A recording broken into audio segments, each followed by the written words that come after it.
Pat Buckley, the bishop that's supposed to keep his mouth shut because he's a bishop and he shouldn't be talking about sexual abuse. But because he is, he's been given a hard time by the Catholic Church. So let's hear what he's got to say. This is what the Catholic Church doesn't understand about sexual abuse. Since all the abuse has started coming out in the last 20 or plus years, the Irish population is gradually turning on the Catholic Church. In what way? Criticising them, not going to church, not giving them any money. Mm-hmm. If you wear a clerical collar now in the street in Dublin, at least 10 people will shout paedophile at you. Ireland is becoming very anti-clerical, and I'm very happy about it. And that's what hurts the most, when the credit cards get taken away. No more Michelangelo, no more Leonardo, no more Donatello, no more Raphael to tattoo those walls in the Vatican. It's going to be humble pie. And so one of the most important things for the Catholic Church is money. It's that plastic fantastic, because the plastic fantastic can cover everything up. Money can cover everything up. Just go to a silicone babe that's got out her plastic fantastic to get her new silicone lips and silicone bottom, and you can see how someone can change their presentation and form. Except when the Catholic Church does this, they don't pay for Botox and breast implants, they use it for lawyers. It's the lawyers that give a false interpretation of the church, which is paid through by the plastic fantastic money, in the same way that those go-getting girls get those go-getting breasts to get you to be conned into thinking they're something that they're not. And still, like little children, we still haven't worked it out. So I hear you saying, how do I know the Catholic Church will start apologising when it runs out of money? Well, the Catholic Church and priests cry for the same reason, when their candy gets taken away from them. When a child has its lollipop taken away from it, and a priest has its... Yeah, it's the same thing, isn't it? For the Catholic Church, money is God. They don't understand this themselves, but they need someone like me to explain it to them. When a priest is caught balls deep in a candy shop, in a chocolate bar, they ask everyone for forgiveness. They ask the families to forgive the priests. They ask the mother and father to sign forgiveness contracts where they sort of forgive the priest and then they never speak about it again.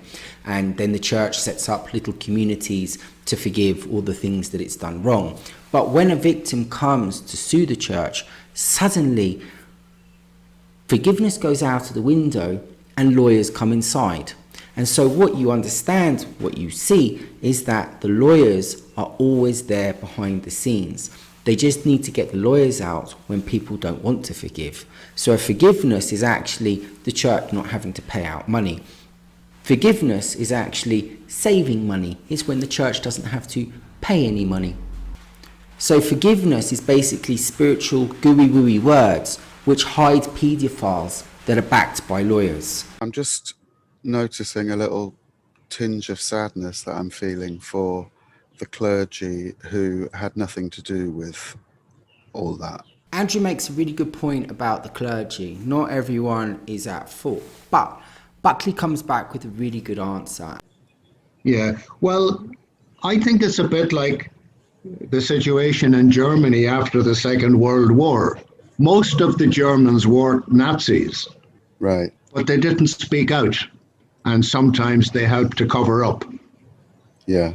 And I think that priests who weren't part of the abuse itself stayed silent.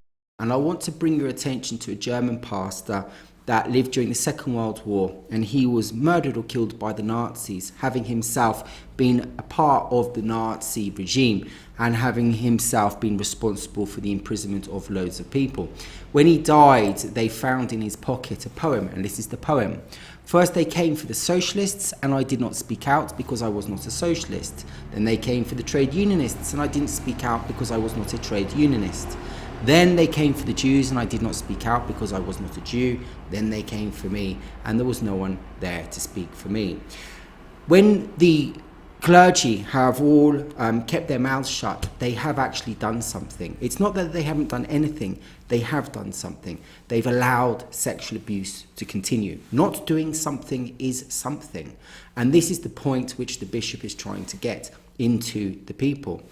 Thomas Aquinas also said something about this. He also talked about sin, that if you have anger and you don't have the passions of anger when there is just cause, it can be a sin. In other words, what he's saying is that if you see something that's wrong and you don't do anything, or you don't get angry or upset when you see something that's wrong, you are sinning.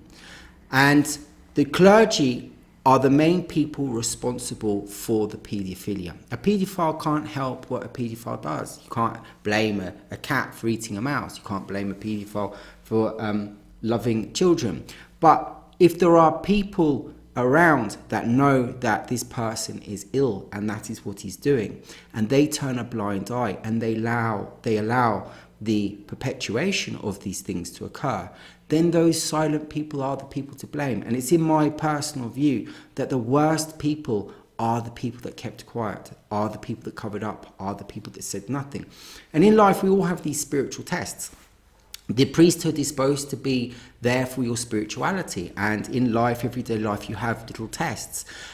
When you come up against a situation like this, that is a spiritual test.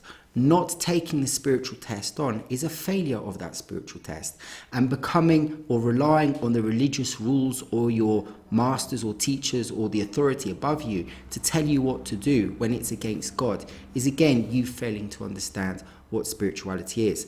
And the Christians have a very good way of ramming this down people's throats and ramming it into their brains with dogma and propaganda. So this is a form of brainwashing, and it has to be a form of brainwashing. If you can sit and see children be sexually abused and do nothing, either you're very ill or you've been brainwashed. If you want to listen to the full podcast, you can go to the links below, and you can go to Podbean and you can listen to everything from Andrew Taylor's Podbean website.